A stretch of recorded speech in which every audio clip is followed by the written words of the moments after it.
Cuman itu jadi tertutup oleh syahwat ingin berkuasa. Ini kan problem, ya kan? Jadi oleh syahwatnya yang ini, ya, belum diumumkan jadwal bertanding, dia udah bermain di lapangan supaya tidak ada yang curi start, ya kan? Biasanya orang-orang jujur dan yang beretika akan jadi korban, ya. Pesaingnya itu udah 100 km, dia baru di 0 km. Ya, apa kabar saudara? Akhir-akhir ini kita telah melihat sebuah fenomena politik yang biasa terjadi di tiap tahun politik. Di jalanan bahkan sampai ke ganggang, banyak partai politik bahkan bakal calon legislatif yang telah memasang atribut kampanye mereka. Dan yang paling penting adalah ada pejabat daerah yang saat ini masih menjabat dan telah mendaftarkan diri sebagai calon legislatif, namun belum mengundurkan diri sebagai kepala daerah ataupun jabatan mereka yang gajinya berasal dari kas daerah. Apa sebenarnya yang terjadi? Apakah tidak ada aturan yang mengatur terkait persoalan ini? Atau memang hal ini dibiarkan oleh penyelenggara bahkan pengawas pemilu? Kami akan membahasnya bersama dengan Komisioner Panwaslu RI periode 2002-2004 yang juga Komisioner KPU periode 2010-2012 dan juga anggota DKPP periode 2012-2017 Bapak Saud Hamonangan Sirait bersama saya Prasetyo. Apa kabar Pak Saud Hamonangan Sirait? Siap Pak. Pak Hamonangan Sirait, kita melihat banyak sekali atribut yang sudah dipasang Pak ya. Padahal ini belum kampanye. Kalau di era Bapak dulu menjabat sebagai komisioner KPU, apakah hal ini memang menjadi fenomena yang tiap tahunan terjadi atau tiap tahun politik terjadi? Tiap sirkulasi, ya, siklus tahunan, 5 tahunan itu memang itu selalu terjadi. Dan seringkali ada, kalau tidak disebut kevakuman hukum, ada yang disebut gray area, abu-abu, sehingga membutuhkan tafsir yang ketat gitu. Nah, biasanya kalau ada di ketentuan peraturan perundang-undangan itu yang disebut gray atau abu-abu itu, nah di sini kadang-kadang power yang menentukan. Power berarti ada kekuatan yang penguasa saat itu. Ya, penguasa yang memiliki partai terbesar. Ya, bisa partai, bisa pengusaha. Power itu beragam. Ya. Ada oleh wibawa, ketokohan. Power juga. Ada oleh kemampuan kapital. Ada oleh kemampuan mengeksekusi yang kita sebut pemerintahan.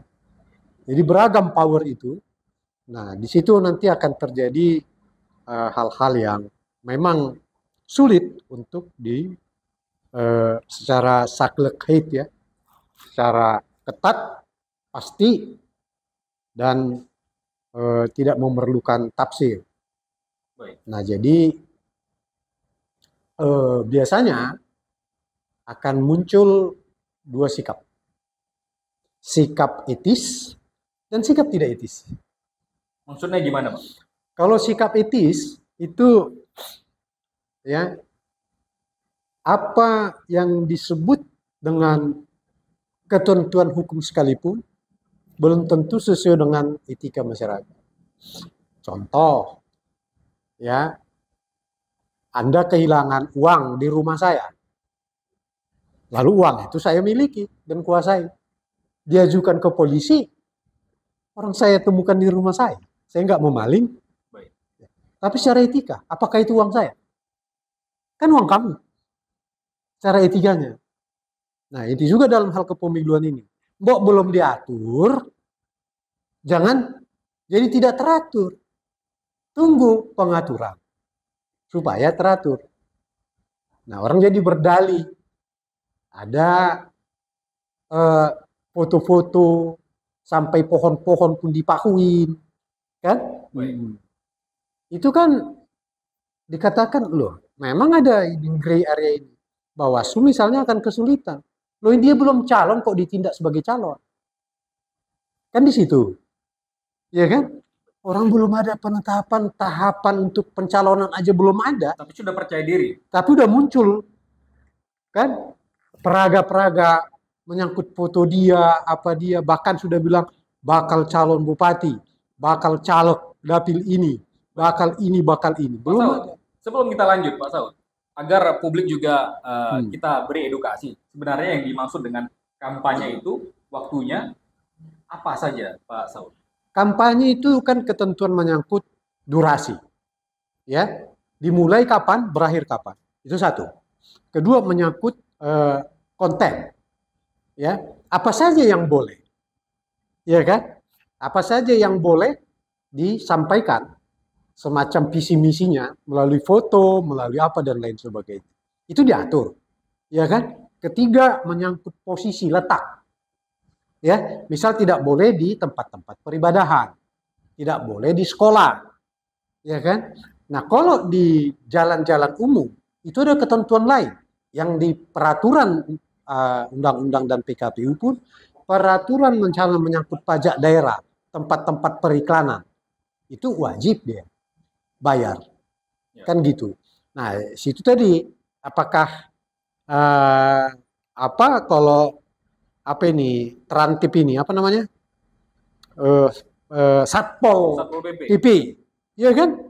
Nah, di situ dia harusnya menertibkan itu sesuai dengan ketentuan peraturan daerah menyangkut itu kan bagi undang-undang di daerah.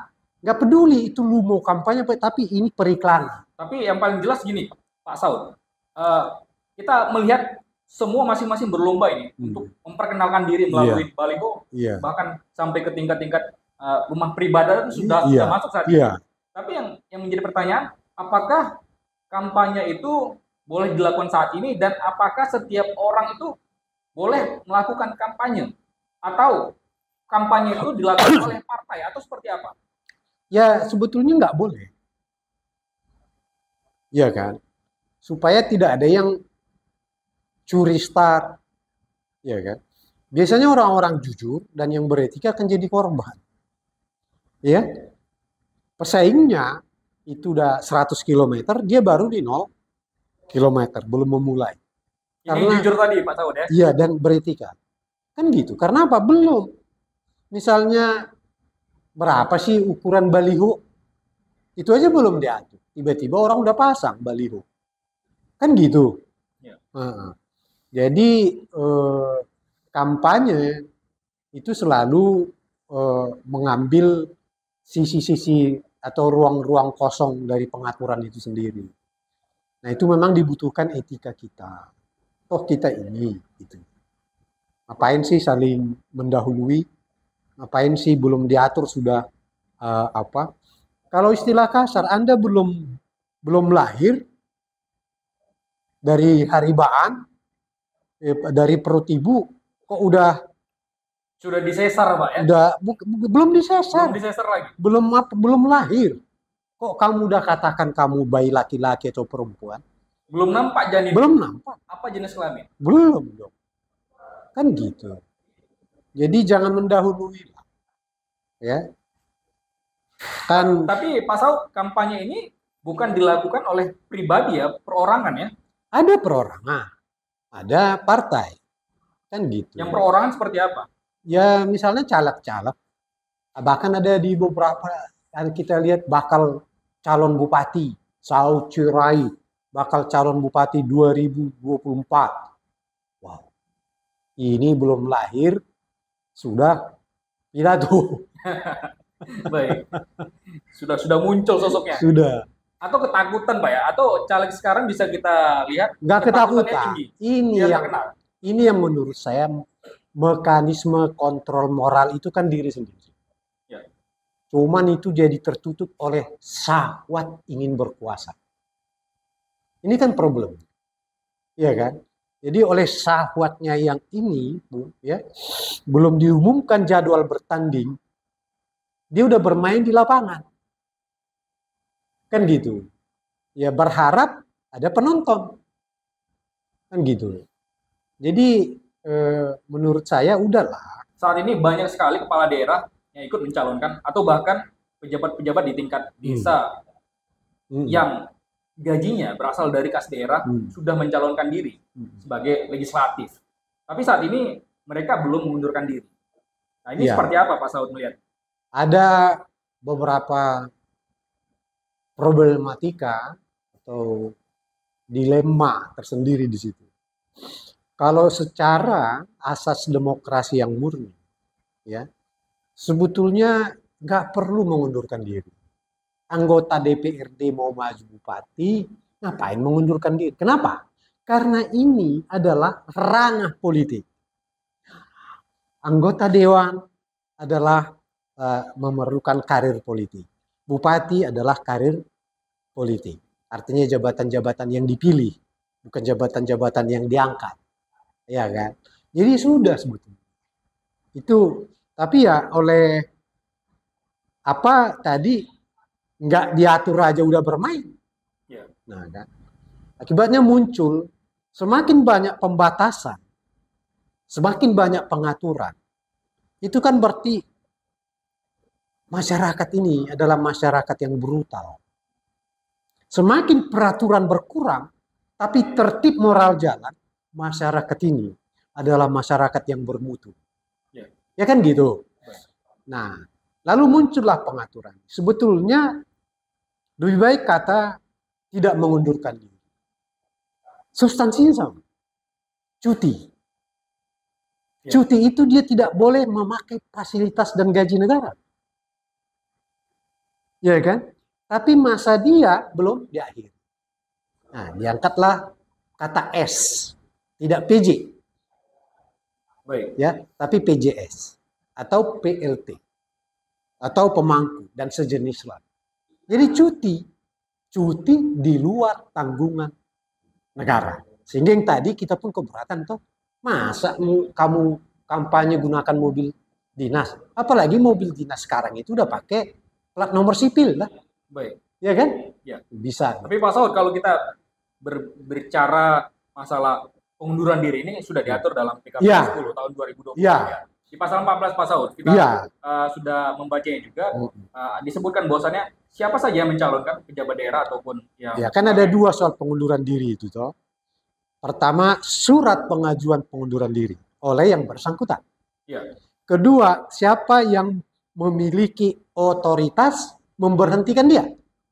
Kan orang mengajukan pengunduran diri bisa aja ditolak oleh atasan yang memiliki otoritas, bisa diterima kan gitu. Baik. Nah, di ketentuan peraturan itu kan dia ada itu dari pemilik otoritas berupa surat pemberhentian dari atasannya.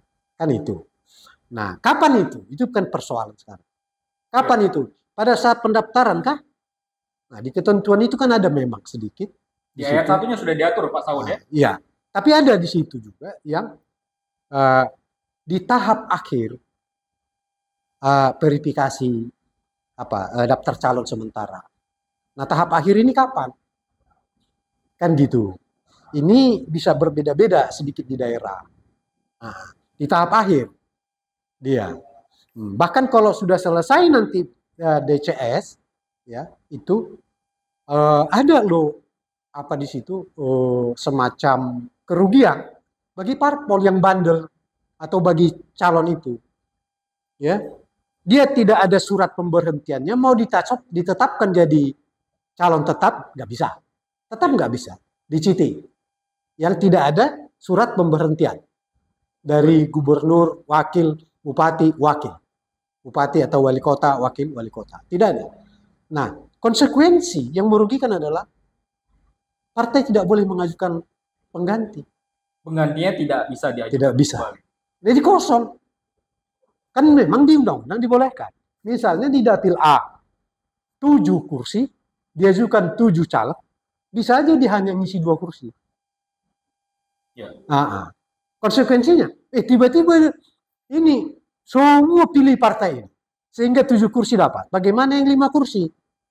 Peraturannya adalah diambil dari yang beririsan dengan dapil itu. Baik. Jadi cari caleg dari dapil lain yang beririsan dengan dapil. Misalnya Kota Medan dengan Binjai. Ya. Kan beririsan teritorialnya. Walau dapilnya beda toh. DPRD Medan kok. Sana DPRD Binjai toh. Nah, jadi di sana masuk daftar calon tetap, tapi mereka nggak dapat kursi. Di Medan dapat 7 kursi. Ya, yang diisi dari awal cuma 2 kursi. Karena tadi kasus tadi. Tidak boleh mengajukan pengganti. Akhirnya kosong 5 kursi. Yang dari sana dimasukin atau dari Karo. Akan dihitung itu nanti ukuran-ukuran kedekatannya. Kedekatan ini tidak hanya beririsan soal perbatasan. Sama-sama perbatasannya itu. Nolnya itu kan perbandingan Binjai dengan Karo. Nanti akan dilihat. Ini sejarahnya gimana. Nah, puaknya gimana. Kan? Nah, lebih apa? Misalnya kawan-kawan kita Melayu, Binjai Melayu dulu Pak. Jadi sampai apa di irisan itu akan dilihat nanti di situ.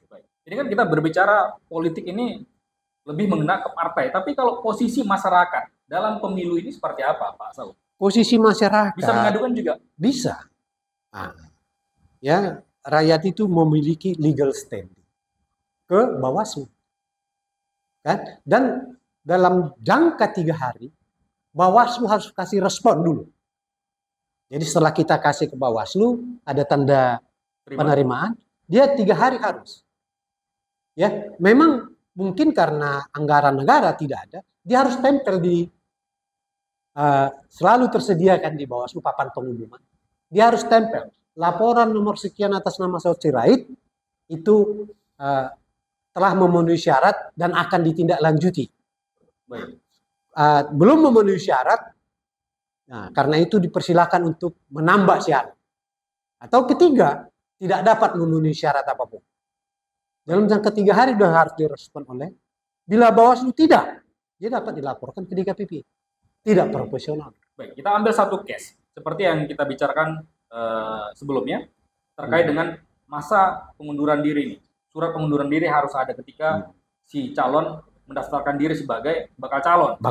Tapi bisa pengunduran diri ini diberi ketika masa penetapan DCT paling lama.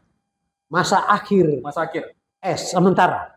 Baik. Jadi masa akhir ini belum masa akhir. Baik. Nah, itu dia harus serahkan. Artinya ketika ini sudah diumumkan, masyarakat kan gini, masa akhir itu menjelang pas penetapan dari DCT menjadi DCS. Baik. Jadi kita masa akhir ini bisa tafsir. Ini detik-detik terakhir. Ketika dia diketok sebagai DCT, berarti ini kan nggak masuk karena tidak ada surat pengunduran diri. Pemberhentian. Kalau sampai orang yang belum kasih surat berhenti dari pemilih otoritas atasannya itu, KPU tetapkan dia. KPU yang kena kan. Dan masyarakat yang melihat ini bisa melaporkannya? Bisa. Nggak semua ya, antar calon bisa. Antar partai tapi bisa. Pak Saud, masyarakat sepertinya apatis juga terkait dengan kepemiluan. Sebenarnya Pak Saud, ketika masyarakat ini menemukan sebuah pelanggaran dalam kepemiluan, apa sih yang harus mereka lakukan, Pak Saud? Gini ya, ini kan memiliki kausalitas. Anggaran pendidikan politik di negara kita ini disediakan kepada partai, bukan ke lembaga-lembaga di luar partai. Nah kan? Nah, sementara anggota partai itu sebetulnya sudah secara politik memiliki ya di level atau kadar tertentu sudah ada standarnya ya. Tapi kan yang tidak anggota partai ini kan tidak mendapat pendidikan politik. Nah, pemilik yang non partai ini pun atau yang di partai sekalipun itu pasti miliknya misalnya lembaga-lembaga agama, organisasi-organisasi masyarakat, kan gitu. Nah, seharusnya itu diatur di undang-undang dari dulu kita perjuangkan. Serahkan itu entah ke MUI, Nahdlatul Ulama, Muhammadiyah,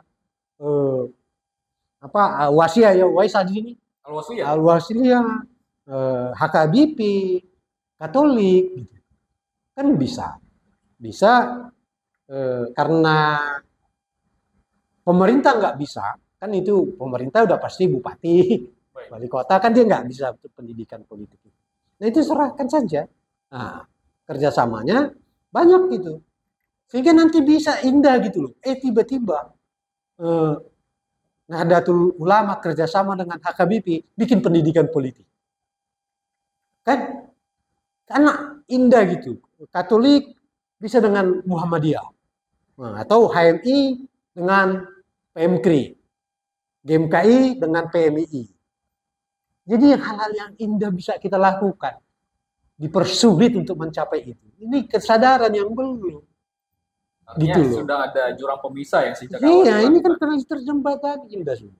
Woi bro, kita pilihlah sesuai hati nuranimu.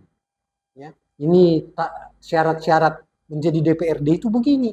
Dia mengawasi, tugas yang melekat tuh mengawasi budgeting, menyusun anggaran, lalu mengawasi, dan yang ketiga membentuk peraturan. 3 ini. Nah, kalau kau tahu syaratnya ini, kalau rakyat tahu, ini menentukan. Misalnya untuk legislasi dia menentukan berapa harga obat, berapa harga transportasi, berapa uang sekolah di daerah itu. Kalau dia tahu ini, dia kan nanti money politik pun akan dia tolak. Pantasan harga mahal, pajak tinggi, tetapi jalan rusak. Baik. Nah, jadi pendidikan politik itu, tadi yang apatisnya masyarakat yang Pak Mas Prasetyo sampaikan itu kegagalan partai. Dan juga kegagalan mengatur anggaran yang seharusnya disampaikan kepada para pimpinan-pimpinan lembaga-lembaga non-partai. Baik. Di situ. Pak Saud, terakhir, apa yang bisa Bapak sampaikan? Pesan apa yang ingin Bapak kemukakan kepada para peserta pemilu yang mungkin saat ini melanggar ketentuan yang belum diatur tapi sudah dijalankan terlebih dahulu, dan juga kepada masyarakat yang memang saat ini merasa apatis terhadap pemilu 2024? Pertama ya kepada seluruh bakal calon yang sudah berlari sebelum bendera start dimulai, saya harus katakan hargailah diri sendiri. Anda menghina diri sendiri, ya, menghinakan diri sendiri, walaupun tidak ada sanksi hukum, ya, tapi sanksi moral, sanksi sosial itu pasti diterima. Anda menang atau tidak menang, itu pasti dikejar rasa bersalah. Ya sudah, berjalanlah dengan nilai-nilai moralitas yang baik. Nah kepada masyarakat, ya apapun itu aktiflah, karena dari produk pemilu inilah hidup kita ditentukan. Ya, supaya anak-anak bisa sekolah, nanti ke rumah sakit bisa cepat dilayani. Kalau kita memilih aktif, ya, memilih anggota dewan yang baik, sehingga nanti bisa dilaporkan anak saya baru 3 hari dilayani di rumah sakit. Kan fungsi melekatnya dewan tadi mengawasi diturun. Kenapa ini tidak dilayani dalam waktu detik pertama, pada kesempatan pertama? Jadi kalau itu udah di masyarakat, saya kira dengan cepat kita akan bisa melindas Singapura, Malaysia, Korea. Persoalan kita di moral politik ini. Dan ini belum terlambat, Pak ya? Belum. Baik, Pak Saud. Saud, terima kasih atas waktunya untuk program eksklusif jauh-jauh, dan ini mau berangkat kembali, Pak ya? Iya. Ke luar kota dan singgah sebentar di studio kita, Pak ya. Terima kasih, saya selalu Pak Saud Sirait. Demikian tadi saudara wawancara kita dengan Saud Hamonangan Sirait. Saya Prasetyo untuk program eksklusif Aktual Channel. Sampai jumpa.